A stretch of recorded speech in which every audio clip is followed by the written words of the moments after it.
रात बहुत लंबी लग रही थी। अनिका की आंखें खुली थी, लेकिन वो छत को नहीं देख रही थी।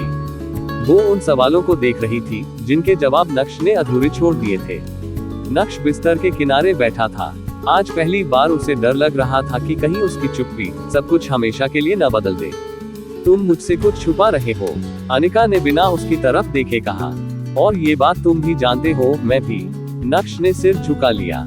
छुपाना नहीं चाहता था अनिका, बस ये नहीं समझ पा रहा था कि कहां से शुरू करूं। अनिका उठकर बैठ गई। तुम हमेशा यही कहते हो, और हर बार मैं वही गलती करती हूँ। इंतजार। नक्श ने गहरी सांस ली। माया मेरी जिंदगी का एक हिस्सा थी, एक ऐसा हिस्सा जो खत्म हो चुका है, लेकिन पूरी तरह बंद नहीं हुआ था। अनिका का दिल जोर से धड़कने लगा, और अब उसकी आवाज शांत थी, लेकिन अंदर तूफान था। अब वो सिर्फ एक जवाब चाहती थी। नक्श बोला, और मैं उसे वो जवाब देने गया था। अनिका हंस पड़ी। हंसी में दर्द साफ था। तुमने मुझसे पूछा, यह तय कर लिया कि सच बताना जरूरी नहीं है। नक्श की आवाज भर्रा गई। मुझे डर था कि अगर मैंने बताया तो तुम मुझे वैसे ही देखोगी जैसे सब देखते हैं। अनिका की आंखें नम हो गईं।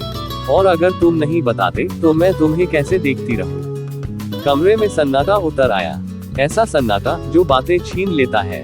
मैंने तुम्हें उस कैफे में देखा था, अनिका ने अचानक कहा। नक्श का दिल बैठ गया।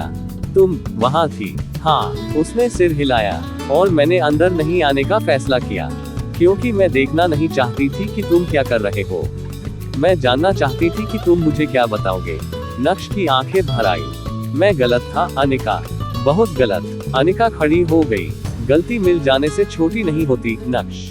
गलती तब छोटी होती है जब उसे समय पर मान लिया जाए। वो दरवाजे की तरफ बढ़ी। रुको, नक्श ने कहा। भाग मत जाओ। अनिका पलटी। मैं भाग नहीं रही, मैं बस खुद को बचा रही हूँ। नक्श आगे आया। एक मौका दो, एक आखिरी। अनिका ने उसकी आंखों में देखा। वही आंखें जिन पर उसने भरोसा किया था, वही आंखें जो आज सवाल पूछ रही थी। मौका प्यार को दिया जाता है नक्श, उसने धीरे से कहा। डर को नहीं। वो बाहर चली गई। दरवाजा बंद हुआ, लेकिन आवाज ऐसी थी जैसे कुछ टूट गया हो। नक्श वहीं खड़ा रहा।